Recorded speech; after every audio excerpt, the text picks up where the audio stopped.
We're learning new details about the attempted assassination of Trump last month. Louisiana Congressman Clay Higgins released a preliminary report detailing the shooting and the initial response by authorities in the area.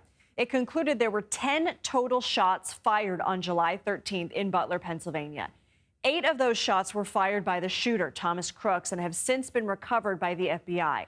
The 9th shot, according to the report, was fired by a local Butler SWAT operator and hit Crooks' gun, likely saving multiple lives that day. That's because that shot delayed the shooter long enough for Secret Service snipers to take a cleaner shot. CBS News congressional correspondent Scott MacFarlane joins us from the White House. Scott, what more are we learning from this just incredible new information? This unprecedented, unmitigated failure on July 13th in Butler, Pennsylvania has given rise to a whole series of investigations, Lindsay. The Secret Service has one, the FBI has one, the Inspector General of the Department of Homeland Security has one.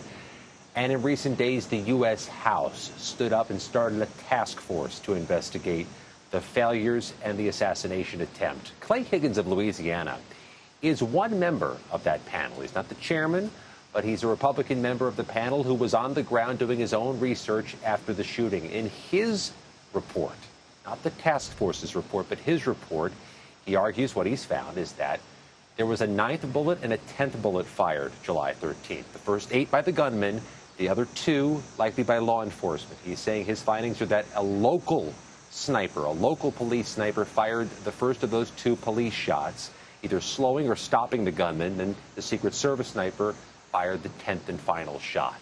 Law enforcement agencies contacted by CBS News have not confirmed this finding by Clay Higgins, but it does underscore the breadth and scope and now volume of investigations underway into this historic attack. We know that the public is thirsty for details. What do we know about why Representative Higgins would want to release this? Yeah, he's on this task force. He is one of about a dozen members, all of whom have been part of this investigation or who have read about this investigation. In his case, he was in Butler, one of the members of Congress who visited the site to do their own review. Clay Higgins is, to put it charitably, not a shrinking violet. He says what he says. He says it quite frequently into cameras, into microphones, or in this case, through the issuing of a public report.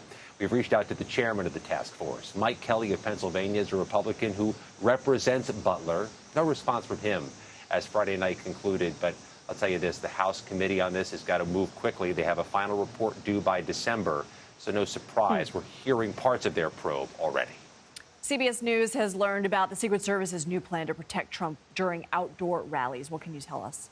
Some bulletproof glass will be used to surround the podiums or the stages at future outdoor rallies for Donald Trump. That's not always an accommodation made for all protectees, but law enforcement sources tell CBS News it'll be made for Donald Trump before November, as there are all these open questions about the failures at the last open-air rally. And Lindsay, Trump has said in so many words he plans on having more of those rallies before November, potentially including one back in Butler.